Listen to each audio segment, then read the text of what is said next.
Chapter 56. Patrons, Maids, and Methglin. I restrung my lute. It was a fair distraction while Stanchion gathered opinions from the crowd. My hands went through the routine motions of stripping the broken string away while I fretted to myself. Now that the applause had died, my doubts had come to plague me again. Was one song enough to prove my skill? What if the audience's reaction had been due to the power of the song rather than my playing of it? What if my improvised ending? Perhaps the song had only seemed whole to me. As I finished removing the broken string, I gave it an idle look, and all my thoughts fell to a jumble at my feet. It wasn't worn or flawed as I had thought it would be. The broken end was clean, as if it had been cut with a knife or snapped with a pair of scissors. For a while I simply stared at it dumbly. My lute had been tampered with? Impossible. It was never out of my sight. Besides, I had checked the strings before I left the university, and again before I'd come on stage. Then how? I was running the thought in circles in my head when I noticed the crowd quieting. I looked up in time to see Stanchion take the last step onto the stage. I hurriedly got to my feet to face him. His expression was pleasant, but otherwise unreadable.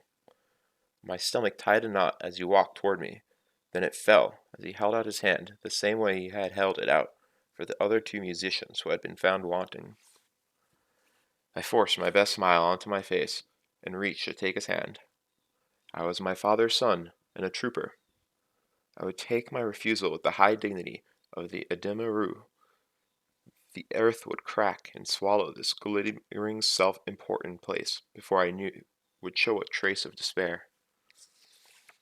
And somewhere in the watching audience was Ambrose. The earth would have to swallow the Aeolian, the Imre, and the whole Send Sea before I gave him a grain of satisfaction over this. So I smiled brightly and took Stanchion's hand in my own. As I shook it, something hard pressed into my palm. Looking down, I saw a glimmer of silver. My talent pipes. My expression must have been a delight to watch. I looked back up at Stanchion. His eyes danced, and he winked at me. I turned and held my pipes aloft for everyone to see. The Aeolian roared again. This time, it roared a welcome. "You'll have to promise me," a red-eyed Simmons said, seriously, "that you will never play that song again without warning me first. Ever." "Was it that bad?" I smiled giddily at him. "No!" Simmons almost cried out. I've never..." He struggled, wordless for a moment, then bowed his head and began to cry hopelessly into his hands.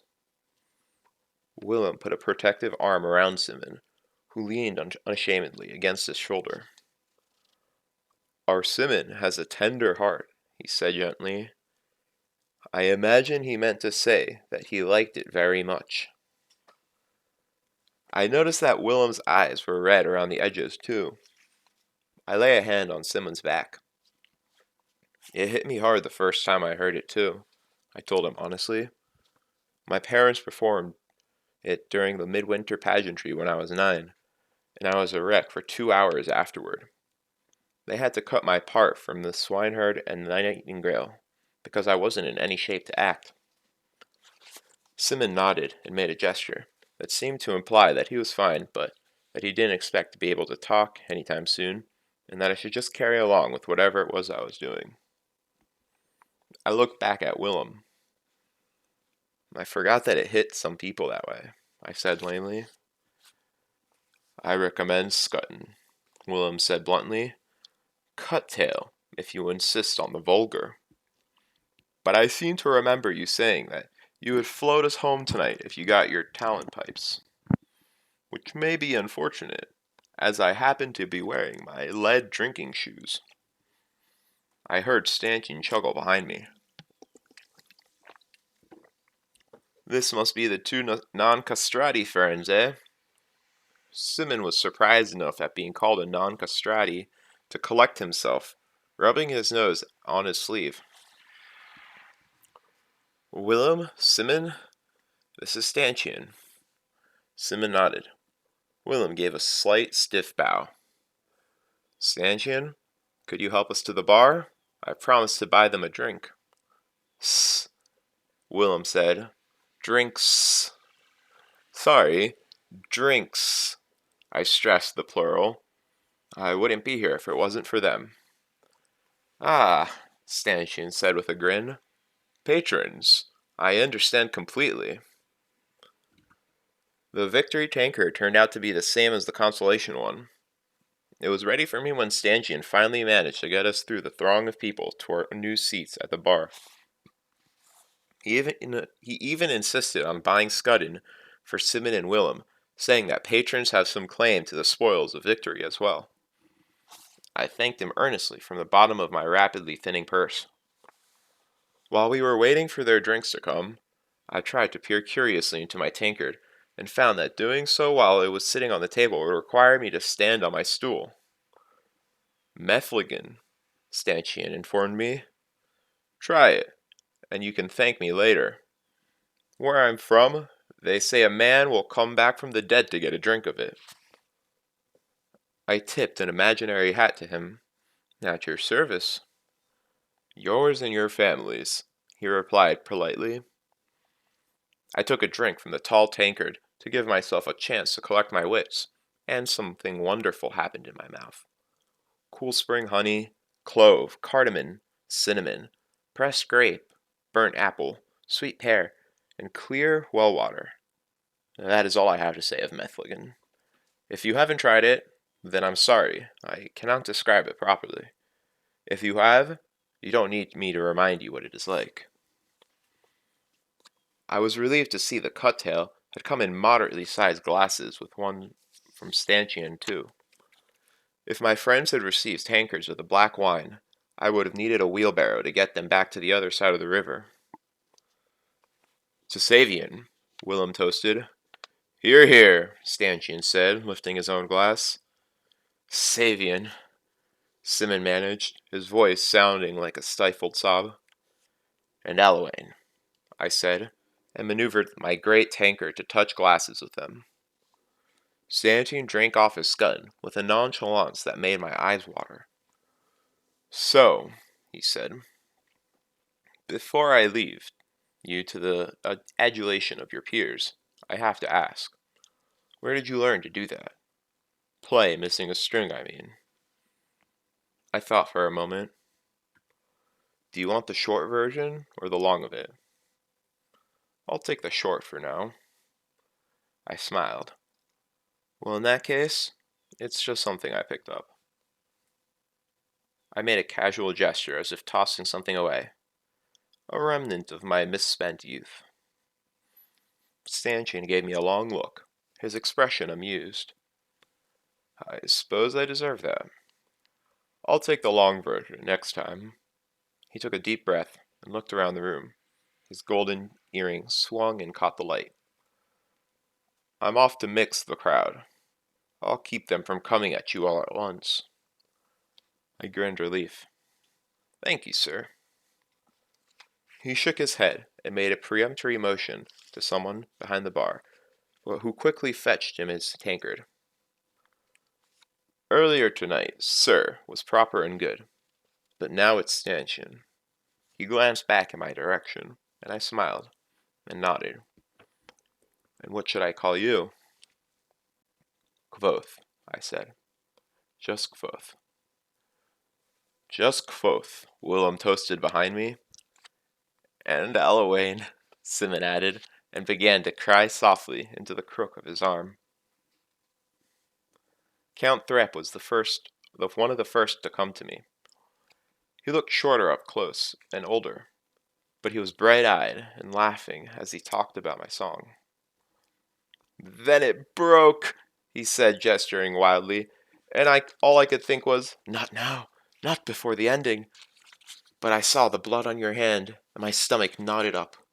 You looked up at us, then down at the strings, and it got quieter and quieter. Then you put your hands back on the lute, and all I could think was, there's a brave boy. Too brave. He doesn't know he can't save the end of a broken song with a broken lute.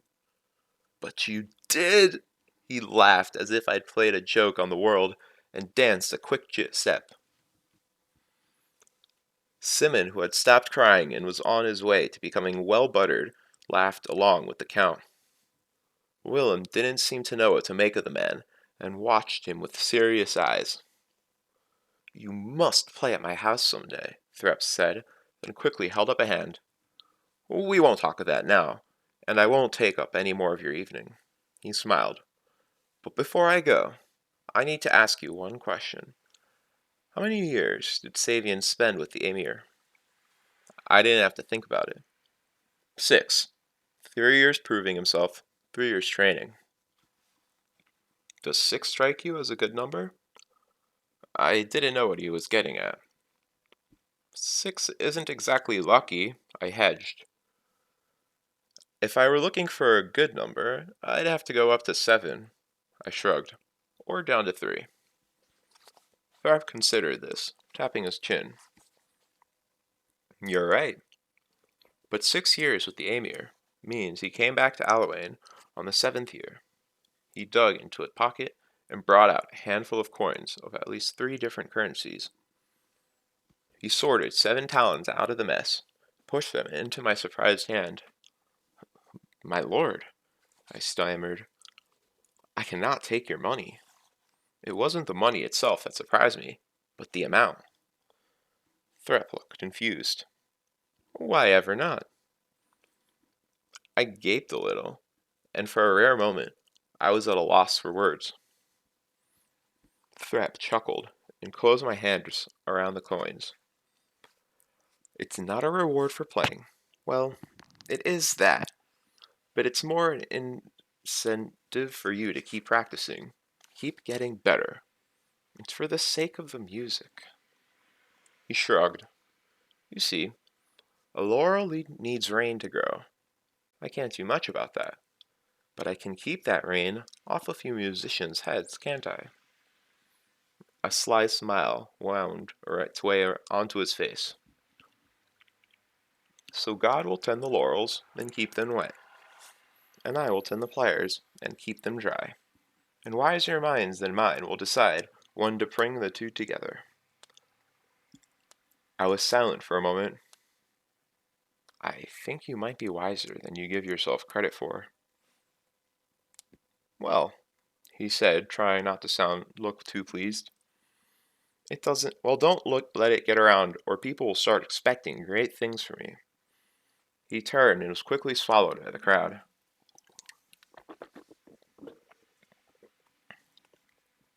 I slid the 7 talents into my pocket and felt a great weight lift from my shoulders. It was like a stay of execution, perhaps literally, as I had no idea how Devi might have encouraged me to pay my debt. I drew my first carefree breath in 2 months. It felt good. After Threp left, one of the talented musicians came to offer his compliments. After him, it was a Sheldis moneylender who shook my hand and offered to buy me a drink. Then there was a minor nobleman, another musician, and a pretty young lady that I thought might be my Alawain until I heard her voice. She was the daughter of a local moneylender, and we talked of small things, briefly, before she moved on.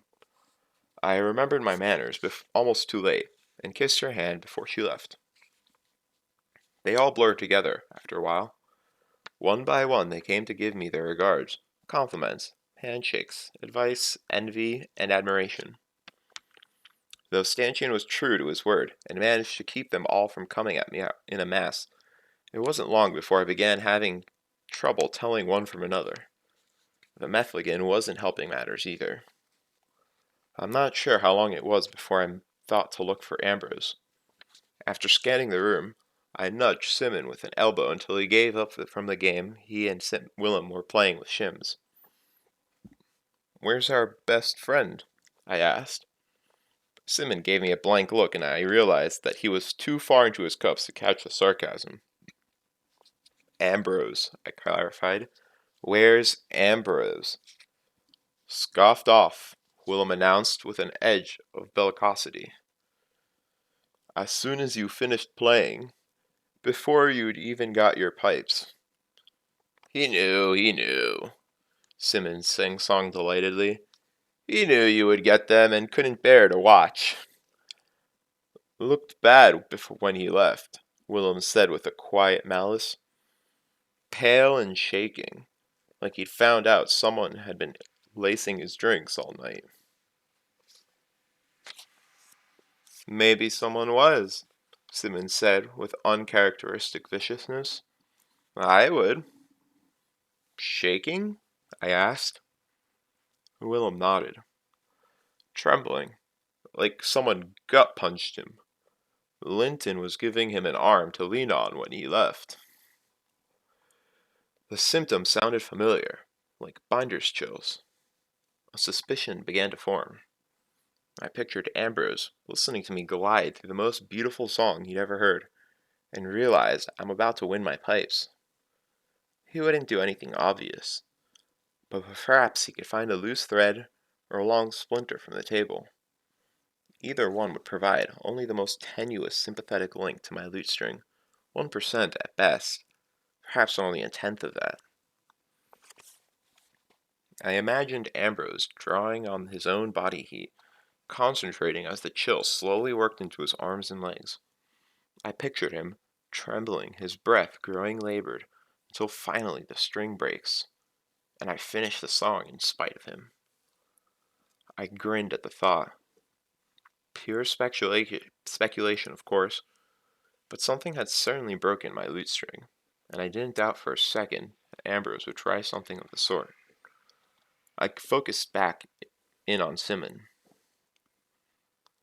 It up to him and say, no hard feelings about that time in the crucible when you mixed my salts and I was nearly blind for a day. No, really, drink up. Ha! Simon laughed, lost in his own vengeful fantasy. A flood of well-wishers slowed somewhat. A fellow lutist, the talented piper I'd seen on stage, a local merchant, a heavily perfumed gentleman with long oiled hair and a vintage accent clapped me on the back and gave me a purse of money. For new strings. I didn't like him. I kept the purse.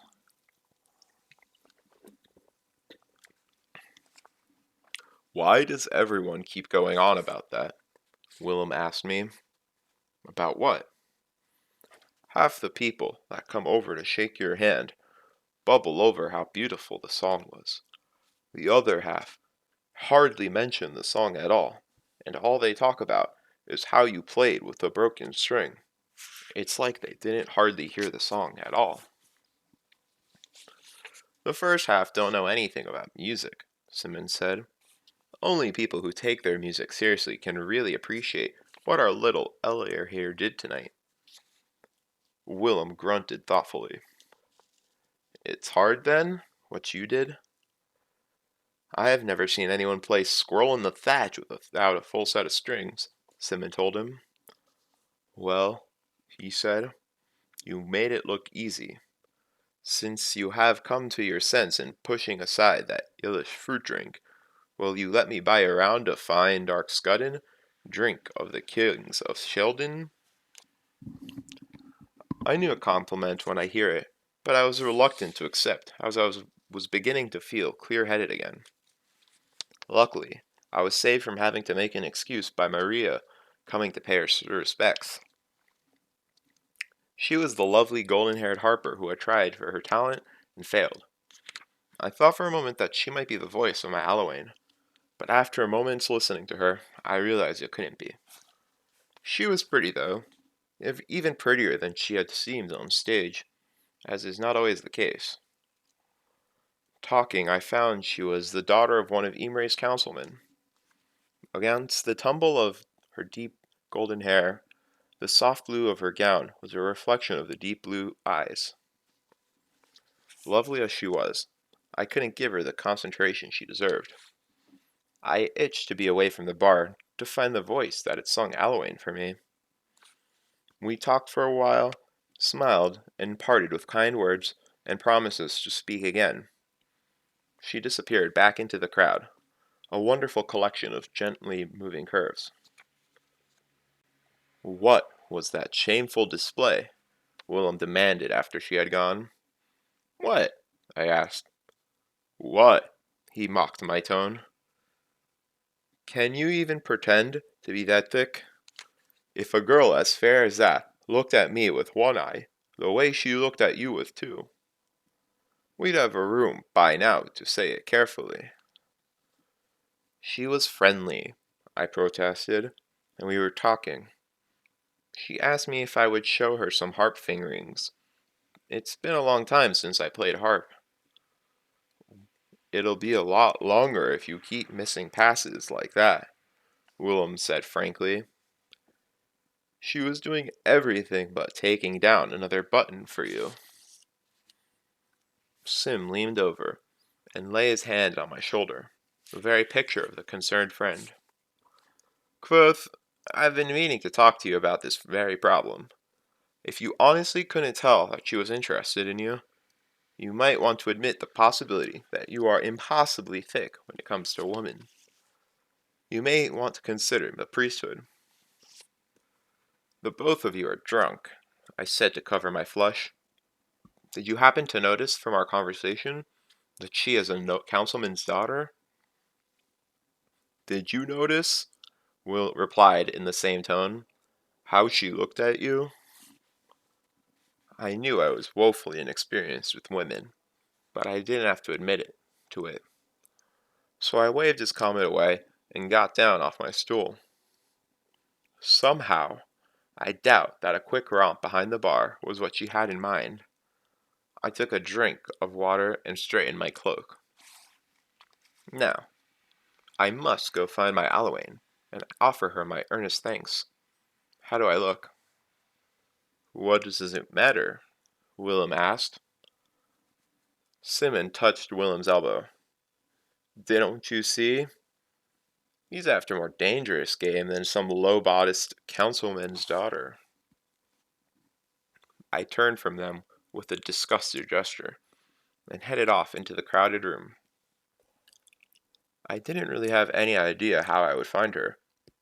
Some foolish romantic part of me thought I would know her when I saw her. If she was half as radiant as her voice, she would shine like a candle in a dark room.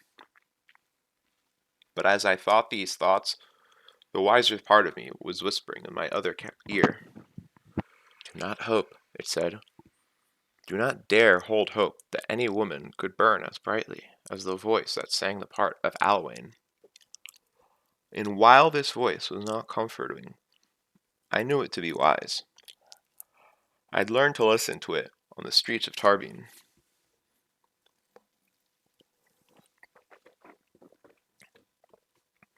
I wandered through the first level of the Adulation, searching without knowing who I was looking for.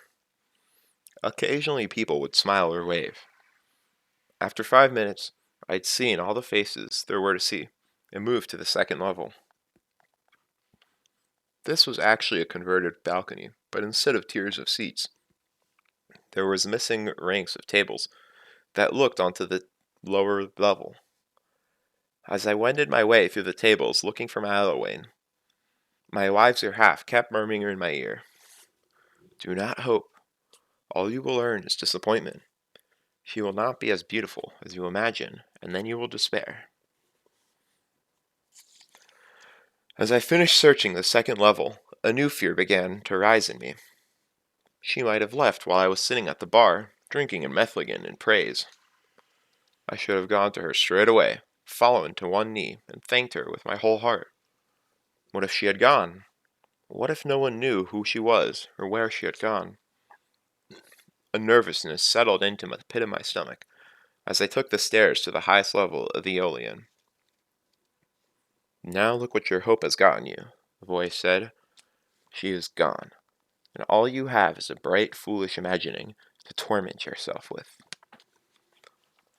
The last level was the smallest of the three, hardly more than a thin crescent that hugged 3 walls, high above the stage. Here the tables and benches were more widely spaced and sparsely populated.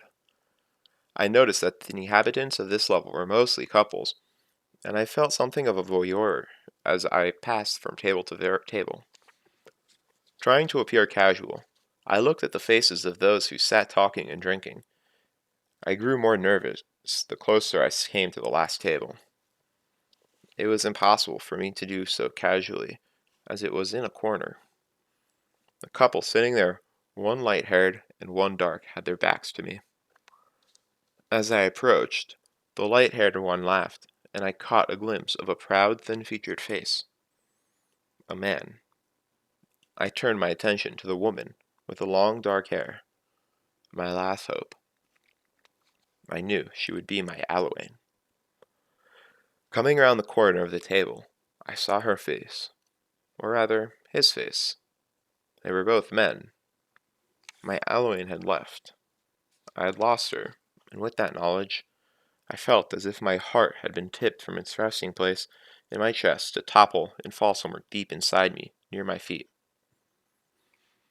They looked up, and the fair-haired one smiled at me. "Look, Thria, young Six Strings has come to offer us his respects." He eyed me up and down. "You're a fair one. Would you like to join us for a drink?" "No," I murmured, embarrassed. "I was just looking for someone." "Well, you have found someone," he said easily, touching my arm. "My name is Fallon, and this is Thria. Come and have a drink.